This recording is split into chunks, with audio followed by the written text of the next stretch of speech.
le si o la fonga ona mata lo le na fa tong fiti le le fa business ma la to ai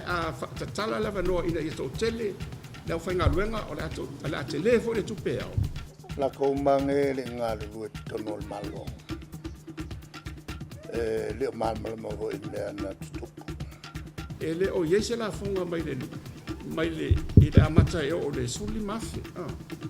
lono winga a lunga tu le la yela fonga le mai e te le yo fa le to ta to su mai le te mai le to fa to o le ci ko fa ko no Samoa ka ofi so sa mia mai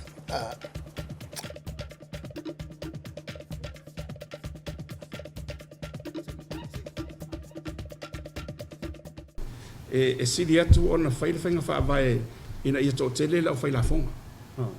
ai a wona si ia la fonga wa si lo la fonga mena le tu pune o le si o la fonga ona mata lo le na fai tong fiti le le fai business ma la to ai ta tala la no ina ia to tele le fai nga luenga o la telefo le tu pe e le la se mete po le ai ma ia ni fa ma venga mo la fai business wa le sina va nga le na ta ia nei ta o tax breaks wa matuai wa le lo la fa business por almeno fa ile tolanga le tau te tau lava la ona isi sosani ina ia mauti no wa la toni o le malo lava ye lo na tula so se malo o la o fainga fa vai ma le limita ino le tunu o le tulanga le te tau tula i mis fainga malo o le fa tu puina le tama ainga manga ruenga o le mata fai yoi le tele na pa le private sector o fala tonga system oti ai le mafai la ona tali mai ia ila toni pe a fai e sa se tia le tele o meni la ko mange le nga lu to normal lo le mal mo vo in me na tupu mal mele le kau o le youtube lava fatina i mo no atina ole fenga malol ne ale me kong wale na PALOTA na ele chapipi el fenga PALOTA la fiu salau valulua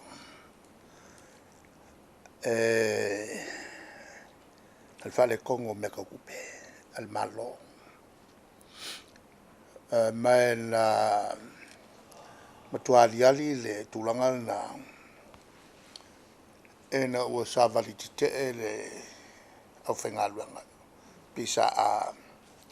el masino mati la fe salau valtas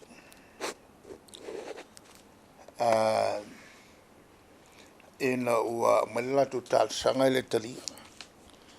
singa si por casi pasenge por lo pasenge ang o faisi le ba ele to e fe si tanga o makua TELE le lunga tau so fonga ka milinga e o lo sulima pasenge to su pasenge le si tanga o tau so fonga el to sanga to la le to sanga na fe salau valtas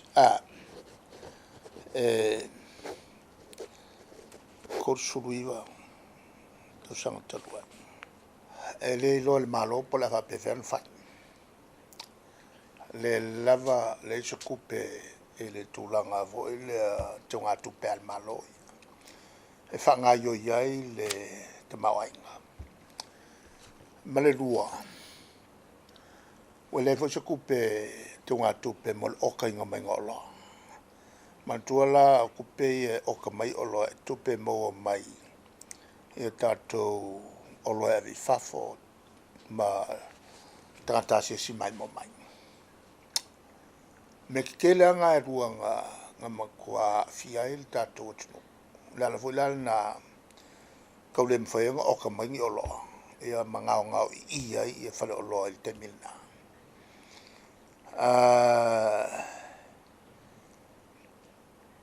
ele ia foi masenga ngal malo e fais fo le CEO la fonga wa mena sa ton fai CEO la fonga CEO tute ia mo mai atu pe ngayo ia le malo el que me con vola le wa kipi ia mo so sang e ko mai fafo Ona o kilo mai malo mai fafa. Nga le pawal me al malo i le fai. O leo ai ka la fo mai fal kupe. Ka ko Bank of Samoa. Fa kupe ia ngalu. Ai le fai al mesa ka o fai. O le CEO o la fonga. Melanga mako mai lo fai. A le winga la mangkua le topu ya mati. Aprila me yongi kolu masinga fako koe foi kangaka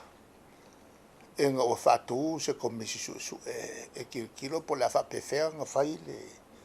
tau sanga le ai lua la ke nga kupenga wa mkwa o ki al malo pe o yesi fina ngalo vanga pa fai e toi a mai tonu mo mei o la fonga foi ma toi le refunds ia e toi mai tonu refunds ia na ofisini la officer duty na ofia fa man malama mele tulanga le ta otoi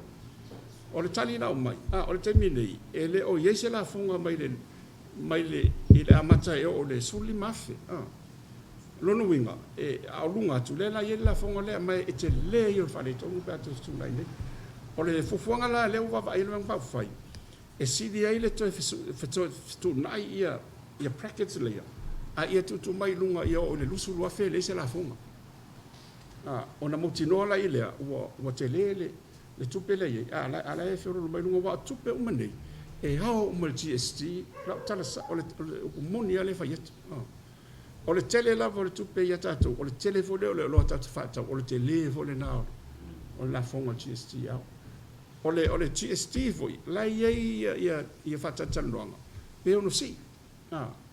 ele matau la ia vai ele tonto si o la vasuli ma te minei o la e pau o le tulanga ina ia fata le ina ia le mana onga tangata matali atu me se la tupe le e te tau ona ia tupe tangata wa ele me faina o ia la fata pe ale ai ni tupe al mo kwa kelo ngai mea ele fa vai ma le vai nga piko sili nga makuia o le fola mai o ngai mea makuia o mea ki kere o la mai fai ai ele o malama pe fa nga fa kupe e mai fo ila la ko fa mkalanga pe fo ringa mai fa mo mai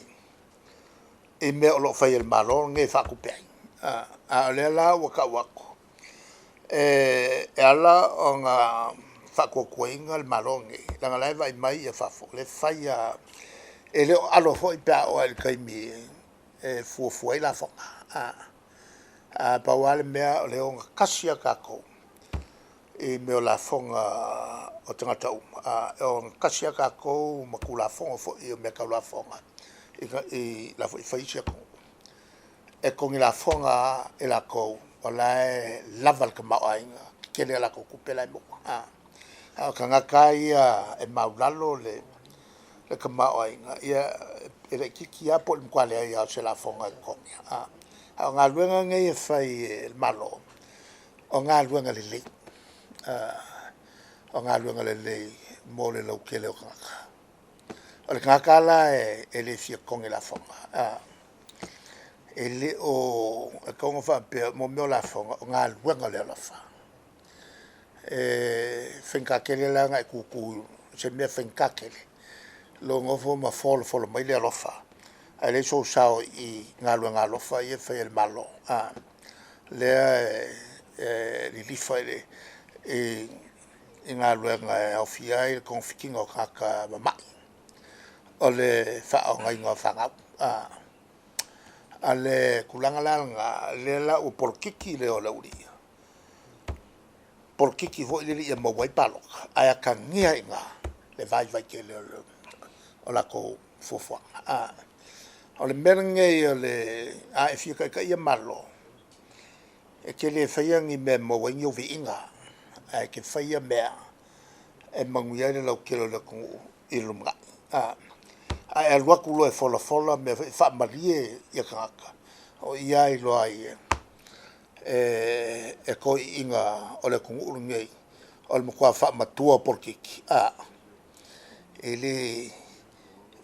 o la ko ele fa vale ngo fia la ko me ana nga misi e ya ila ko nge tele vave lungo TV ma ya maku waku nga ole a si lunga ko le ko wa pension a il a fait fira kala e fengo fianga ngo ari kai mira nga ko fa la lo ia fa ya fa mo la val tupe e ale la wa mato mai le la val tupe ole ato to ese se lauta la to yang so elola e ku ai mele itsa pipi maku mai le hanga ola vo le kupe alva ola ko le nga fol e ya ka mai fo ko inga kwa